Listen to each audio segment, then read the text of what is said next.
Bismillahirrahmanirrahim. Assalamualaikum warahmatullahi wabarakatuh. Alhamdulillah, alhamdulillahirabbil alamin. Allahumma shalli ala sayyidina Muhammad wa ala ali sayyidina Muhammad. Alhamdulillah, pada hari ini di bulan Ramadan jelang berbuka puasa, kita semuanya masih diberikan sehat walafiat, umur yang panjang, manfaat dan barokah. Dan yang mana pada hari ini kita semuanya sudah memasuki di bulan Ramadan, yaitu di 10 ketiga.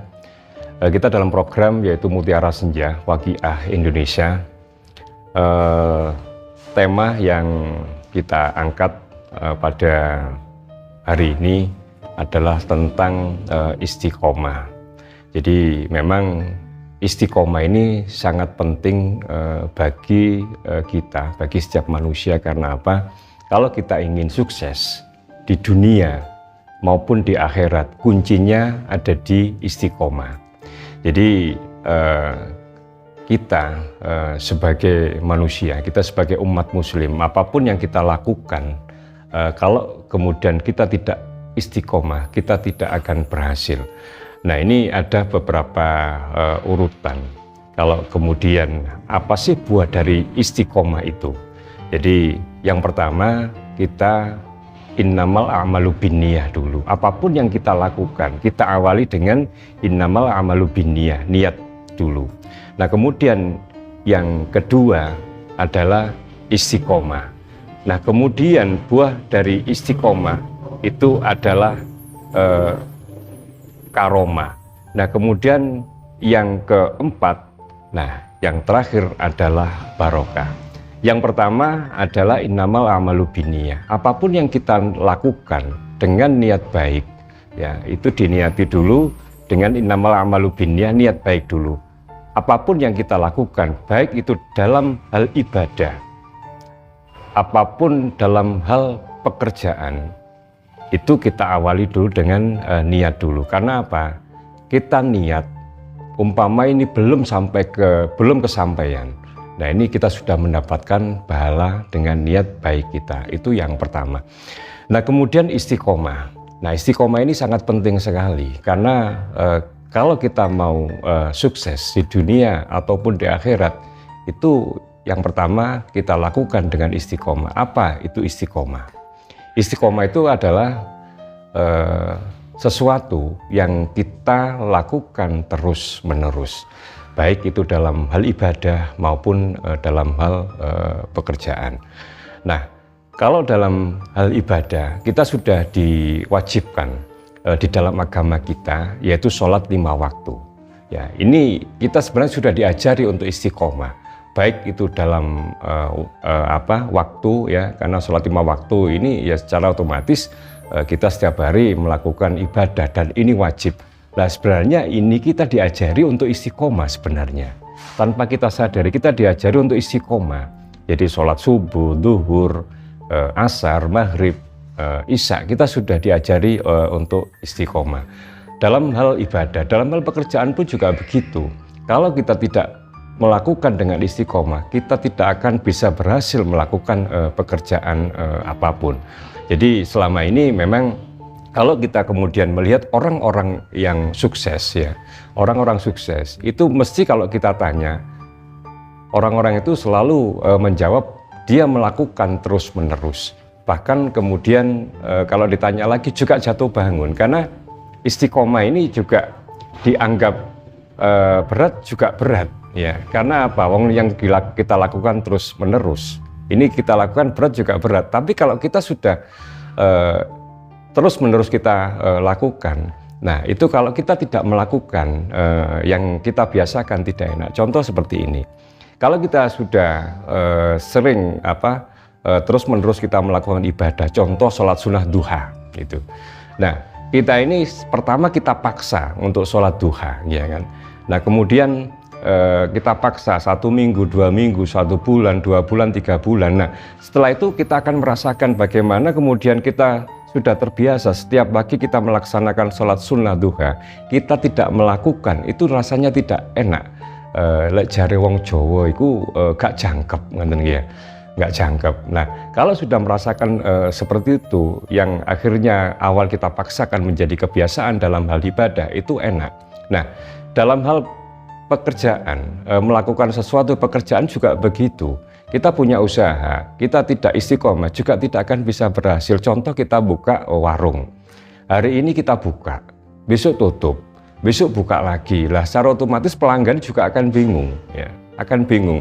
Nah sekarang masakan kita enak, ya kan, murah, tapi kita jualan tidak istiqomah. Nah ini juga tidak akan berhasil karena pelanggan bingung. Saiki dodol, wingi meneh gak dodol maneh, meneh dodol maneh, bingung. Nah akhirnya pelanggan pada lari semuanya. Makanya kunci kita yang pertama kalau kita ingin hidup sukses di dunia dan akhirat, yang pertama kuncinya adalah istiqomah. Nah kemudian yang kedua adalah karomah, ya. Kalau kita sudah melakukan istiqomah, yang kedua adalah karomah. Kalau orang-orang dulu mengatakan karomah itu sakti, waduh, kesaktian. Wah, orang itu loh karomahnya luar biasa, ya. Dalam artian karomah di sini itu adalah hadiah dari Allah Subhanahu wa taala. Bagaimana kita mau mendapatkan karomah, hadiah dari Allah Subhanahu wa taala ini? Ya, kita harus melakukan ibadah yang istiqomah, ya. Kita umpama kerja di kantoran, kalau kita kemudian dalam pekerjaan itu istiqomah terus menerus, nah kemudian bisa berkembang, lah pastilah di situ namanya yang punya perusahaan akan memberikan kita reward, ya, akan memberikan kita hadiah atas apa? Ya, atas istiqomah kita. Begitu juga dengan Allah Subhanahu wa taala. Ketika kita dalam hal ibadah, melakukan ibadah dengan istiqomah, ya pastilah Allah akan memberikan hadiah kepada kita. Bukan hanya ibadah hablum minallah, tapi ibadah hablum minannas juga begitu, ya. Jadi ibadah ini kan ada dua, yaitu hablum minallah kepada Allah Subhanahu wa taala, juga kepada sesama manusia. Nggak mungkin kita kemudian hanya ibadah saja kepada Allah Subhanahu wa taala, tapi kita lupa di kehidupan kita sehari-hari. Kadang ada orang ibadahnya luar biasa, istiqomah, ya, istiqomah 5 waktu, kemudian sholat sunnah, sholat malam istiqomah, ngaji istiqomah, ya, itu hablum minallah. Tapi dalam prakteknya, ya, itu tidak sama dengan ibadah kita kepada Allah Subhanahu wa taala. Yang lebih penting lagi, selain kita ibadah kepada Allah Subhanahu wa taala, kita praktekkan ibadah ini kepada sesama manusia. Jangan sampai kemudian kita ini ibadah istiqomah tapi dengan sesama manusia tidak baik. Sering kemudian kita ini meremehkan orang lain. Iki lho aku ibadahne wis kenceng, istiqomah, nggak koyo awakmu iki opo ibadah ora tau nang masjid, ora tau wis awang besok mlebu neraka. Lah iki koyo sing nyekel kunci surga dhewe ae, ngoten nggih.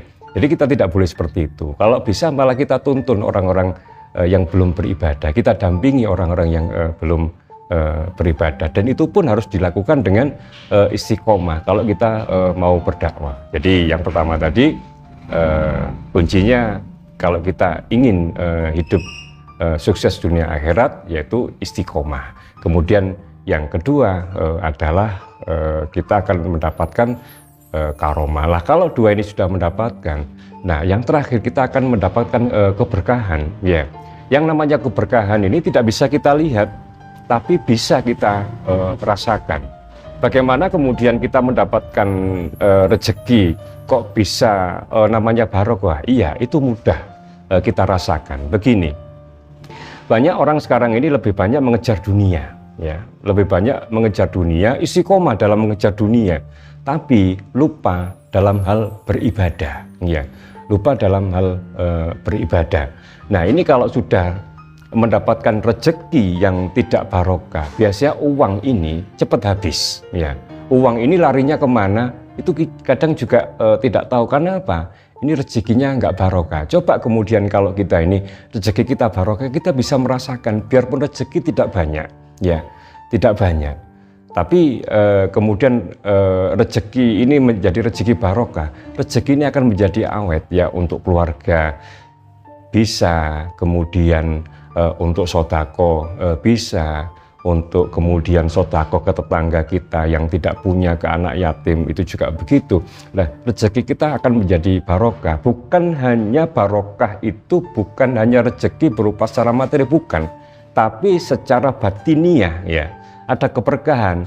Itu akhirnya hidup kita tenang. Kemudian keluarga kita, kalau sudah ada keberkahan, keluarga kita juga akan lebih tenang lagi, guyub, rukun, sakinah, mawaddah, warohmah, wabarokah ini. Jadi kalau sudah menemukan di dalam keberkahan ini, ya urip iku lek jare wong Jawa ora kemerungsung katanya. Ora kemerungsung wis gak neko-neko macem-macem gitu. Makanya di dalam kehidupan kita sehari-hari itu memang juga harus imbang ya. Yang pertama kalau kita ibadah, yang pertama adalah hablum minallah, hubungan dengan Allah Subhanahu wa taala. Nah, kemudian yang kedua adalah hablum minan nas. Makanya kuncinya ada di 4 tadi. Yang pertama innamal a'malu binniyah, niat kita. Yang kemudian yang kedua, apapun yang kita lakukan, baik itu dalam hal ibadah, kemudian apapun yang kita lakukan dalam hal duniawi, ini kita harus istiqomah. Lah kalau kemudian istiqomah sudah kita jalankan, kita akan mendapatkan yang namanya karomah. Jadi karomah enggak wong sakti ya, karena zaman saiki wis gak ono wong sakti ngoten ya. Wong sakti rata-rata abal-abal, gawe trik kabeh ya. Dan kita lihat banyak sekarang wah koyo-koyo sakti pakaian tok ya. Tapi sebenarnya orang sakti ya. Coba engko jojor nambik domune lek bengok-bengok ngoten ya. Makanya kalau kita melakukan kebaikan, sudahlah kita ini akan menjadi sakti kok. Nggih. Kalau kita tidak pernah menyakiti orang lain, kita akan menjadi sakti kok. Kita baik kepada siapapun, kita akan sakti kok. Iya. Karena apa? Ketika kita melakukan kebaikan, ya sudahlah, Allah juga akan membalas kebaikan kepada kita. Nah, kemudian kalau sudah yang ketiga mendapatkan keberkahan, sudahlah hidup kita ini akan tenang di dunia, apalagi besok di akhirat. Jadi mungkin itu di dalam program Mutiara Senja Waqiah Indonesia ini kunci di dalam kehidupan kita, kepingin sukses di dunia dan di akhirat. Yang pertama, yang terakhir adalah innamal a'malu binniyah, yang kedua adalah istiqomah, yang ketiga karomah, yang keempat adalah barokah, keberkahan itu. Nah, mungkin itu materi yang saya sampaikan di program Mutiara Senja Waqiah Indonesia. Mudah-mudahan ada guna dan manfaatnya. Kurang lebihnya mohon maaf. Wassalamualaikum warahmatullahi wabarakatuh.